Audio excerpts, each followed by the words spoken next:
নির্বাচন কমিশন ভবনের সামনে প্রার্থীদের ভিড়। তাদের সবার মনোনয়নই কোনো না কোনো কারণে বাতিল হয়েছে। বাতিল হওয়া প্রার্থীরা মনোনয়ন ফিরে পেতে কমিশনের কাছে আপিল করেছেন। নির্বাচন কমিশনের এই অস্থায়ী প্যান্ডেলে সকাল থেকেই গ্রহণ করা হয় আপিলের আবেদন। ৫ থেকে ৯ জানুয়ারি পর্যন্ত আপিলের আবেদন করতে পারবেন মনোনয়ন বাতিল হওয়া প্রার্থীরা। তবে প্রথম দিনে উপস্থিতি ছিল কিছুটা কম। কিভাবে সেটা আমার হলফনামায় ওরা সামান্য ত্রুটির কথা বলেছে, কিন্তু এই সামান্য ত্রুটি জেলা রিটার্নিং অফিসার চাইলে ওখানে আমাকে 1 ঘন্টা সময় দিলে আমি সংশোধন করে দিতে পারতাম।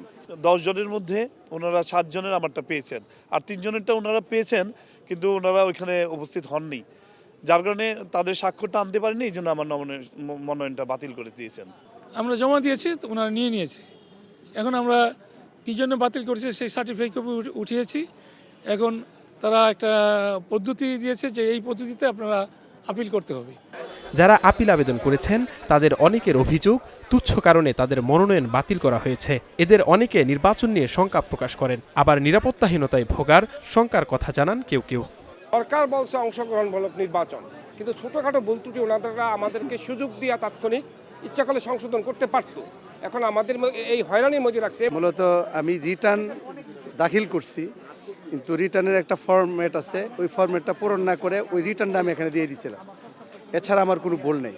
জীবনের নিরাপত্তা নেই, আমাদের পরিবার সবাইকে হুমকি দেয়। সাধারণ একটা প্রস্তাবকারী ওকে বলে যদি ওরা আমার এই প্রস্তাবকারী যদি অস্বীকার না করে তার বাড়িঘর পুড়ে ফেলবে। মানে এগুলো চলতেছে সর্বোচ্চ এবং ওপেন চলতেছে। আমার প্রতি একটু মানবিক হন। আমি তরুণ প্রজন্মে, আমি হয়তো কোথাও ভুল করেছি, আমি মেনে নিয়েছি। আমার একটা স্বাক্ষরই তো, আমি স্বাক্ষরটা এখন দিয়ে দিই। উনি কোনোভাবে এটা মেনে নেননি, উনি কঠোরতা দেখাইছেন, যার ফলে আমাকে ঢাকায় আসতে বাধ্য হলাম। ঢাকা ৯ আসনে নিজের প্রার্থিতা ফিরে পেতে আপিল করেন স্বতন্ত্র প্রার্থী তাসনিম জারাও। বললেন আইনি লড়াই চালিয়ে যাবেন তিনি। প্রায় ৫,০০০ মানুষ স্বতঃস্ফূর্তভাবে আমাদের কে স্বাক্ষর দিয়েছেন, অনেক ভালোবাসা দিয়েছেন, নিজেরাই স্বেচ্ছাসেবী হিসেবে বুথ করেছেন, ভলান্টিয়ারিং করেছেন। তো এইটার প্রতি সম্মান জানিয়ে আমরা আমাদের আইনি লড়াইটা চালিয়ে যাব। বুথ পর্যবেক্ষণে আসেন ইসি সচিবও। বললেন দ্বৈত নাগরিকত্বের বিষয়ে যাচাই বাছাই চলছে। সেই সংক্ষুব্ধ ব্যক্তি যদি এখানে আপিল করেন তাহলে আপিলে নিশ্চয়ই সেটাও শুনানিতে নেওয়া হবে। আমি অনুমান ভিত্তিক কোনো কথা বলার পক্ষপাতী না। সংক্ষুব্ধ ব্যক্তি যে কোনো কারণেই বললাম তো, বিভিন্ন কারণে বিভিন্ন মানুষ সংক্ষুব্ধ হতে পারে। সে সংক্ষুব্ধের কারণটা তো ওনারা এখানে উল্লেখ করেই আপিল করবেন, সেটা পর্যালোচনা করা হবে। পুরো দেশকে 10টি অঞ্চলে ভাগ করে তৈরি করা হয়েছে 10টি বুথ। সকালে বুথগুলো পরিদর্শন করেন প্রধান নির্বাচন কমিশনার। বললেন অবাধ ও সুষ্ঠু নির্বাচনের পরিবেশ রয়েছে। অনেক লোক গিয়ে হাজির হয়, রিটার্নিং অফিসারের ওখানে অনেক একটু ভিড় হয়, কিন্তু it will all be over ইনশাল্লাহ।